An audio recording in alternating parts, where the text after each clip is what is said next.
Hello friends, ગામઠી કિચનમાં તમારું સ્વાગત છે। આજે આપણે બનાવીશું રાજકોટ જિલ્લાના મહિકા ગામના પુડલા બનાવશું। બધી જ ભાજીઓ સાથે આપણે એટલા સુપર ટેસ્ટી પુડલા બનાવવાના છીએ અને તે સાથે તેની સુપર ટેસ્ટી ચટણી પણ બનાવવાના છીએ।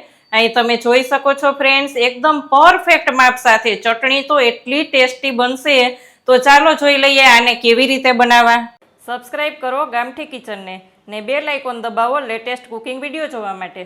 રાજકોટના ફેમસ મહિકાના પુડલા બનાવવા માટે અહીંયા આપણે બધી ભાજી લઈ લીધી છે, જેવી કે પાલકની ભાજી, મેથી, લીલા ધાણા, લીલું લસણ, લીલી ડુંગળી, મોળું દહીં લીધું છે આપણે 1 કપ, જેથી કરીને એકદમ સરસ બાઇડિંગ આવશે। અડધો બાઉલ આપણે બારીક વાળો રવો લીધો છે, એકદમ ઝીણો રવો। જો મોટો રવો હોય તો એને થોડોક પીસી લેવાનો। અહીંયા 2 કપ બેસન, રૂટીન મસાલામાં આપણે ચાટ મસાલો, હિંગ, લાલ મરચું પાવડર, 2 ઇંચ આદુનો ટુકડો લઈને છીણી લીધો છે, 2 ટેબલ સ્પૂન અજમો લીધો છે, જેથી કરીને પચવામાં પણ સહેલું અને ટેસ્ટમાં પણ ખૂબ જ વધારો થશે। 1 ટેબલ સ્પૂન નમક, 2 ટેબલ સ્પૂન ધાણા જીરું પાવડર અને 3 થી 4 નંગ તીખા લીલા મરચાં લીધા છે, જેથી કરીને પુડલા એકદમ મસ્ત ટેસ્ટી લાગશે। તો ચાલો તેનો લોટ બાંધી લઈએ। પહેલા આપણે એક પછી એક આપણે બધી ભાજી લઈ લેશું, પણ અહીંયા આપણે બારીક કાપી લીધી છે અને તેની સાથે આપણે ધોઈને તૈયાર કરી લીધી છે, કારણ કે લીલા શાકભાજી હોય પાંદવાળા એટલે તેમાં માટીનું પ્રમાણ ખૂબ જ હોય, એટલે ધોવા ખાસ જરૂરી છે। એટલે બધી ભાજી આપણે ધોઈને જ રાખી દીધી છે। અહીંયા આપણે લીલા ધાણા લઈ લેશું। કાંઈ પણ ભાજી વધારે ના ભાવતી હોય તો તે પ્રમાણે તમે વધઘટ પણ કરી શકો છો, અને કાંઈ પણ અવેલેબલ ના હોય ઘરમાં તો એક ભાજી ના હોય તો પણ પુડલા તો એકદમ ટેસ્ટી જ બને છે। ઘણીવાર શું થાય કે પાલકની ભાજી બહુ ના ભાવતી હોય તો તેને ઓછી લેવાની। લીલું લસણ તેનું પ્રમાણ પણ આપણે વધારે રાખેલું છે, જેથી કરીને એકદમ ટેસ્ટી લાગે।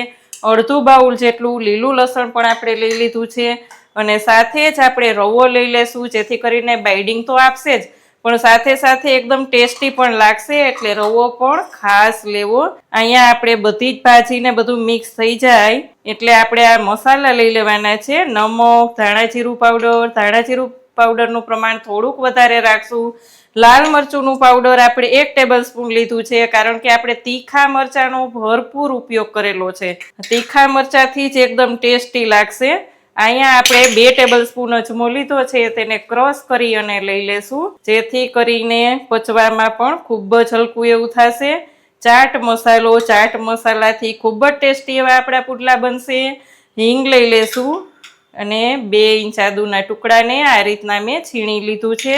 પહેલા તેને મસળી અને તૈયાર કરી લેશું। ખૂબ જ મસળી લેશું તેને, કારણ કે તેમાંથી પાણી છૂટું પડી જાય, એટલે મસળવું ખૂબ જ જરૂરી છે। ઘણા લોકો શું કરતા હોય કે પહેલા બેસન લેતા હોય અને પછી એમાં ભાજી એડ કરતા હોય, પણ ફ્રેન્ડ્સ આ રીતે કરશો તો ચોક્કસ ખૂબ જ સરસ પુડલા જે તેના ફેમસ છે તેવા જ આપણે ઘરે બનાવી શકશું।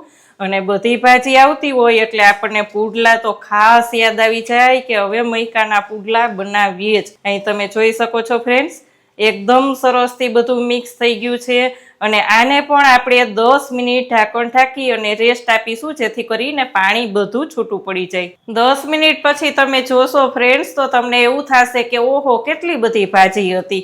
અહીંયા જોયું ને, બધી ભાજીને આ રીતના મસળી અને 10 મિનિટ માટે રેસ્ટ આપ્યો તો કેટલી બધી થોડી થઈ ગઈ ભાજી। અહીંયા તમે જોઈ શકો છો એકદમ સરસ પાણી પણ છૂટું પડી ગયું છે, અને તેમાં જ આપણે હવે લઈ લેવાનું છે બેસન। અહીંયા મેં 2 કપ બેસનનું માપ રાખ્યું છે। તમારે કેટલા પુડલા બનાવવા છે તે પ્રમાણે તમારે બધી ક્વોન્ટિટી લેવાની રહેશે। અહીંયા આપણે લઈ લેશું દહીં। બાઇડિંગ માટે દહીં લેશું તો એકદમ સરસ એવા આપણા પુડલા તૈયાર થશે। અહીંયા 1 કપ દહીં લઈ જ લેવાનું છે, આપણે પૂરેપૂરું બધું જ દહીં લઈ લેશું। અને પહેલાં આપણે લોટને એમનેમ જ મિક્સ કરીશું, કારણ કે બધી ભાજીમાંથી તો પાણી છૂટેલું છે જ, અને સાથે આપણે દહીં પણ લીધું છે। તો આ મસળી અને પહેલાં આપણે જોઈ લેશું કે આપણે કેટલી પાણીની જરૂર છે, તે જ પ્રમાણે થોડું પાણી લેતા જશું। અહીંયા આપણે જોશું તો પાણી વગર પણ આપણું બેટર આટલું થીક તૈયાર થયું છે, પણ આપણે થોડાક પાણીની જરૂર પડશે, એટલે દહીંવાળું બાઉલ છે તેમાંથી જ આપણે પાણી થોડું લેતા જશું। હું તમને જણાવીશ છેલ્લે કે મારે કેટલા પાણીની જરૂર પડી છે. એક બાઉલ સીધું પાણી એડ નથી કરી દેવાનું અને થોડું થોડું જ પાણી લેવાનું છે, કારણ કે આ મહિકાના પુડલા છે થોડાક જાડા બને. બધી ભાજીનું પ્રમાણ હોય એટલે આપણે પેલા પુડલા બનાવતા હોય તે રીતના એકદમ પાતળા પાતળા ના હોય, એટલે આપણે થોડું થોડું પાણી લઈ અને બેટર તૈયાર કરતા જાશું. આપણે જે ભજીયાનું બેટર બનાવતા હોય મેથીના ગોટાનું, તેવું જ આપણે બેટર તૈયાર કરવાનું છે. અહીં તમે જોઈ શકો છો ફ્રેન્ડ્સ, અહીંયા આપણું બેટર એકદમ સરસ તૈયાર થઈ ગયું છે. તેને પણ આપણે રેસ્ટ આપવાનો છે. તો તેને રેસ્ટ તો આપીશું, પણ તે ગાળામાં આપણે તેની સાથે ખાવાની જબરદસ્ત ટેસ્ટી એવી સુપર ટેસ્ટી કયો તો પણ ચાલે ટામેટાની ચટણી બનાવશું. તો ચાલો તેને પણ જોઈ લઈએ કેવી રીતે બનાવવી. અને હા ફ્રેન્ડ્સ, એક વાત જણાવતા તો ભૂલી જ ગઈ કે આ એક બાઉલ પાણીમાંથી મારે અડધો બાઉલ જ પાણીની જરૂર પડી છે. તો તે જ રીતે થોડું થોડું પાણી જ લેવાનું. ચટણી બનાવવા માટે અહીંયા મેં 7 નંગ ટામેટાને લીધા છે. તમારે જેટલી ક્વોન્ટિટીમાં બનાવવાના હોય તેટલા ટામેટાને લઈ લેવાના. ધોઈ લીધા છે આપણે સરસથી ટામેટાને. અત્યારે તો ફૂલ સિઝન છે, ખૂબ જ સરસ એવા ટામેટા આવે છે.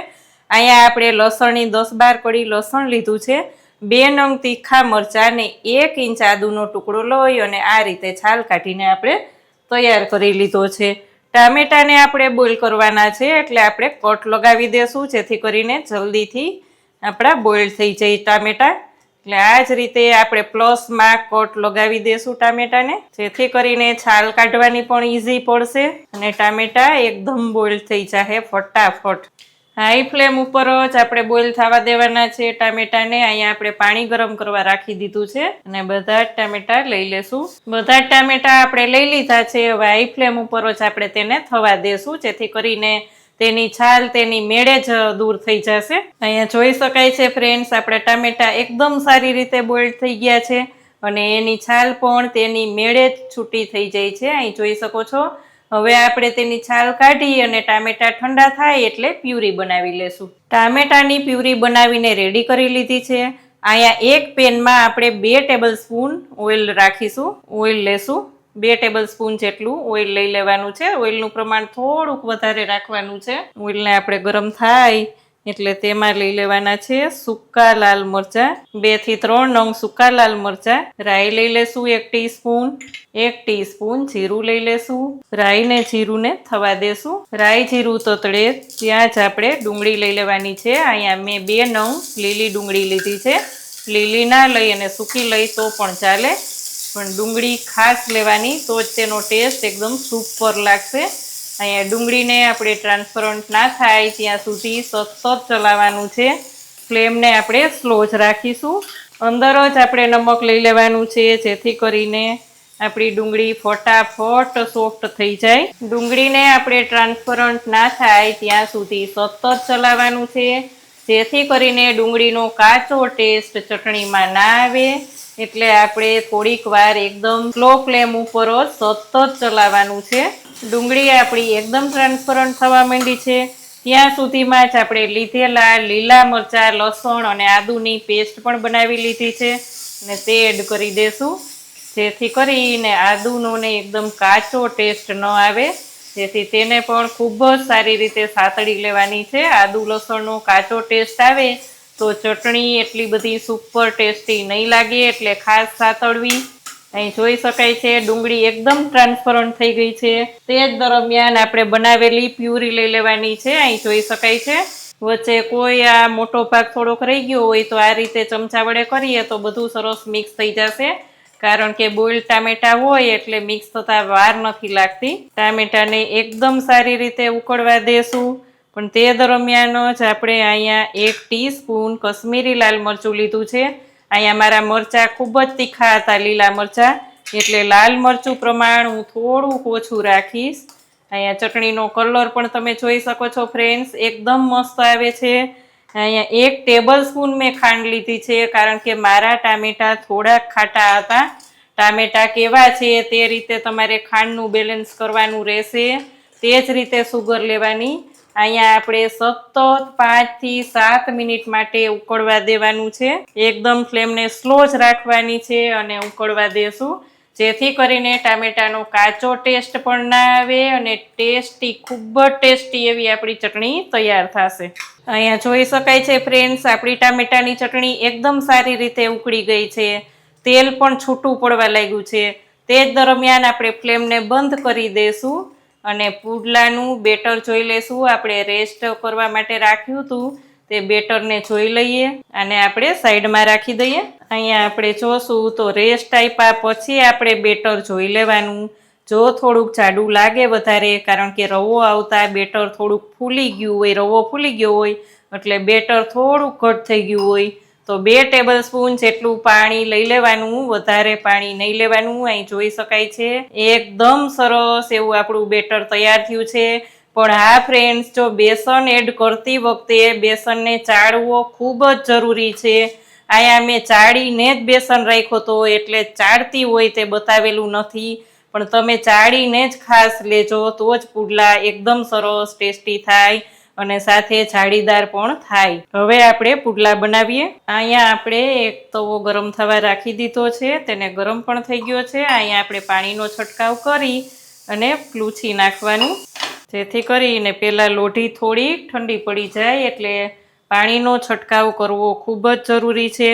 આ પુડલા થોડાક મોટા અને જાડા હોય એટલે બેટર અહીંયા મેં 2 ચમચા લીધા છે અને આ જ રીતે હાથથી જ ફેલાવાનું રહેશે, કારણ કે આમાં આપણે ભાજીનું પ્રમાણ ખૂબ જ વધારે હોય એટલે હાથથી જ આ રીતના ફેલાવાનો.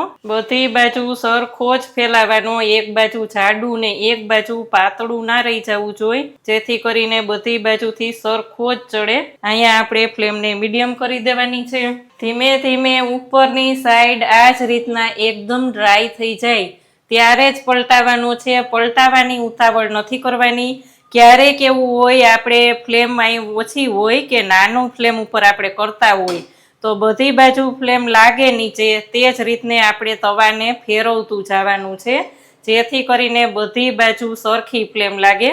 કારણ કે આપણી ફ્લેમ એટલી બધી ન હોય કે જે બહાર જે આ બનાવતા હોય મૈકાના પુડલા, એટલી બધી આપણી ફ્લેમ ન હોય, એટલે આપણે લોઢીને ચારે બાજુ ફેરવી દેવાની, જેથી કરીને ઉપર એકદમ ડ્રાય થઈ જાય. ઉપર એકદમ ડ્રાય થઈ જાય એટલે આપણે ઓઇલ લેવાનું છે, ઉપર પણ લઈ લેવાનું અને સાઈડમાં પણ લઈ લેવાનું, કારણ કે આ બેસન હોય એટલે એમનેમ સૂકા ના લાગે, એટલે થોડુંક ઓઇલનું પ્રમાણ આપણે વધારે રાખીશું, જેથી કરીને ખાતી વખતે એકદમ સૂકું જેવું ન લાગે. અહીં જોઈ શકાય છે ફ્રેન્ડ્સ, એકદમ સરળતાથી આપણો પુડલો પલટી જાય છે અને એકદમ મસ્ત એવો બ્રાઉન આપણો પુડલો તૈયાર થયો છે. અહીં તમે જોઈ શકો છો ફ્રેન્ડ્સ, ઉપર પણ આપણે થોડુંક ઓઇલ લઈ લેશું, જેથી કરીને એકદમ ડ્રાય ના લાગે. અહીંયા આપણે પલટાવીને જોઈએ તો જો આ સાઈડ આપણે વધારે બ્રાઉન નથી થવા દેવાનું, કારણ કે ઓલી બાજુથી જ એકદમ સરસ ચડી ગયો હોય, એટલે આ જ દરમિયાન આપણે ફ્લેમને બંધ કરી દેવાની અને સર્વ કરી દેશું. તો ફ્રેન્ડ્સ, તૈયાર છે આપણે રાજકોટ જિલ્લાના મહિકા ગામના ફેમસ પુડલા. તેવી જ સચોટ રીતથી ચટણી પણ તેની તેવી જ સરસ સુપર ટેસ્ટી એવી છે. તો ફ્રેન્ડ્સ, તમે ક્યારેય આ પુડલા બનાવ્યા છે કે નહીં? અને જો આ એકવાર બનાવી લેશો તો વારંવાર બનાવશો તેની ચોક્કસ ગેરંટી. કોમેન્ટ ખાસ કરજો કેવી લાગી આજની રેસીપી. જો સારી લાગે તો વિડીયોને લાઈક કરજો. હજી સુધી ચેનલમાં નવા હોય તો સબસ્ક્રાઈબ કરીને બેલ આઇકોન પ્રેસ કરજો. આવજો ફ્રેન્ડ્સ.